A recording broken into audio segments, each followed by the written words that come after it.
Ketua Majelis Hakim Pengadilan Tinggi DKI Jakarta, Muhammad Yusuf, tengah menjadi sorotan lantaran memangkas masa tahanan Jaksa Pinangki dari 10 tahun menjadi 4 tahun penjara.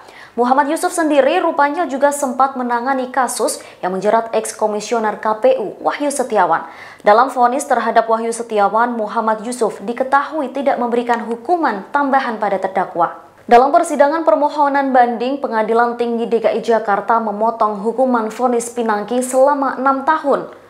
Pengurangan masa tahanan itu separuh lebih dari masa hukuman di putusan tingkat pertama yang semula 10 tahun menjadi 4 tahun penjara.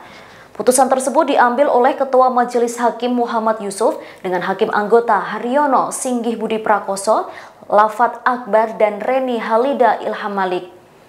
Ada beberapa alasan yang menjadi dasar pertimbangan Yusuf mengabulkan permohonan banding tersebut.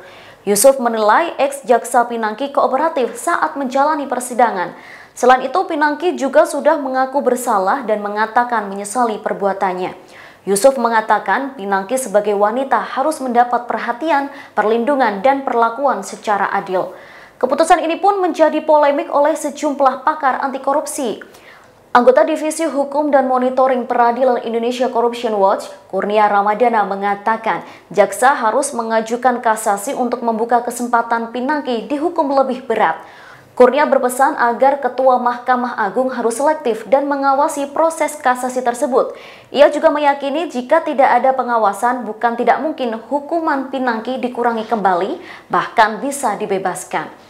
Dikutip dari tribunnews.com Kamis 17 Juni 2021, Muhammad Yusuf pernah menjabat sebagai Ketua Pengadilan Negeri Kendari. Ia kemudian dilantik menjadi Hakim Tinggi di Pengadilan Tinggi Kalimantan Selatan pada 20 April 2020. Sebelum menangani perkara banding mantan Jaksa Pinangki, Yusuf pernah menangani perkara banding eks-komisioner KPU Wahyu Setiawan yang diajukan KPK.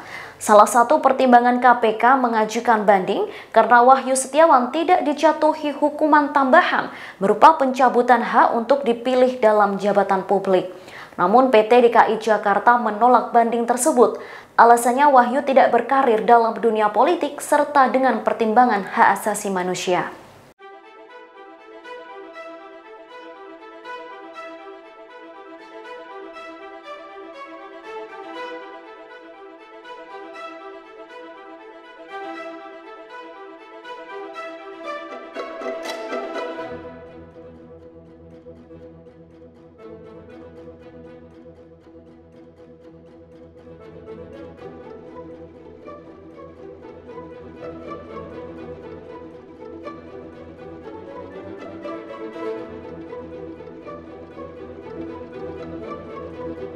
Demikian informasi update dalam Tribun News kali ini. Nantikan informasi update lainnya hanya di tribunnews.com. Terima kasih sudah nonton. Jangan lupa like, subscribe, dan share ya.